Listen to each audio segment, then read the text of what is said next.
بسم اللہ الرحمن الرحیم۔ السلام علیکم دوستو، اگر آپ کے بچے بھی بیماری کی حالت میں اس سفید یخنی سے تنگ آ گئے ہیں تو میں لے کے آئی ہوں آپ کے بچوں کے لیے ایک زبردست قسم کی آلو اور چکن کی یخنی۔ یخنی سفید نہیں ہوگی اور بیچ میں مسالے بھی نہیں ڈلیں گے۔ آپ لوگ سوچ رہے ہوں گے کہ یہ کس قسم کی یخنی ہوگی، لیکن میں بناتی ہوں اپنے بچے کے لیے اور بہت ہی زبردست اس کو ٹیسٹ لگتا ہے۔ آج کل ہوا ہے وہ بیمار، کیونکہ پہلے ٹائیفائیڈ اور اب پھر سے بخار اس کو بخار ہے، تو اس لیے وہ یخنی نہیں کھا رہا تھا، اس لیے میں نے بنائی ہے زبردست قسم کی آلو اور چکن کی یہ ریسیپی۔ آلو سے آپ لوگوں نے چھلکا نہیں ہٹانا، اور پہلے جو ہے تھوم اور ادرک کا پیسٹ میں نے ہلکے سے بہت تھوڑا سا آئل ڈال کے جو ہے میں نے براؤن کیا ہے۔ اس کے بعد اسی طرح چھوٹے چھوٹے آلو پورے آلو اور چکن میں نے ڈال کے جو ہے اچھی طریقے سے اس کو بھونا ہے، صرف نمک، خشک دھنیا اور زیرہ ڈال کے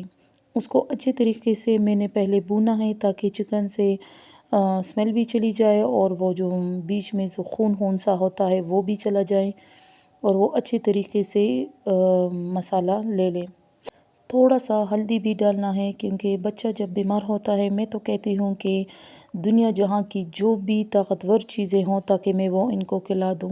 اسی لیے آپ لوگوں نے تھوڑا سا جو ہے ہلدی بھی ملانا ہے۔ ساتھ میں یہ 2 ٹماٹر میں نے لیے ہیں، ساتھ میں ٹماٹر بھی ڈال لیے ہیں اور تھوڑا سا جو ہے کالی مرچ، لیکن بہت تھوڑا سا۔ اس کے بعد میں نے کوکر کا ڈھکن بند نہیں کیا، بلکہ ایسے ہی رکھ کے جو ہے تقریباً 5 منٹ کے لیے میں نے اچھی طریقے سے اس کو پکایا ہے، تاکہ ٹماٹر جو ہے اچھی طریقے سے گل جائیں۔ اس کے بعد میں نے میٹھا جو ہے وہ دہی لیا ہے، خیال رہے کہ دہی میٹھا ہو، وہ کھٹا نہ ہو، وہ 1 چمچ ڈال کے اس کے بعد میں نے پانی ڈالا ہے اور تقریباً 6-7 منٹ کے لیے میں نے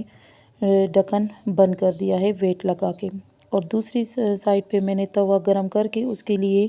گرم جو ہے روٹی بنائی ہے، تاکہ وہ یخنی جب تیار ہو جائے تب تک روٹی بھی بن چکی ہو،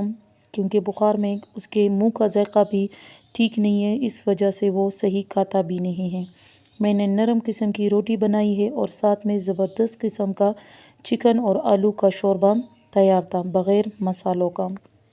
آپ لوگ بھی ضرور یہ ریسیپی ٹرائی کریں، آپ لوگوں کو بہت ہی پسند آئے گی۔ ویڈیو اچھی لگے تو لائک اور سبسکرائب کرنا مجھے پتہ ہے کہ آپ لوگ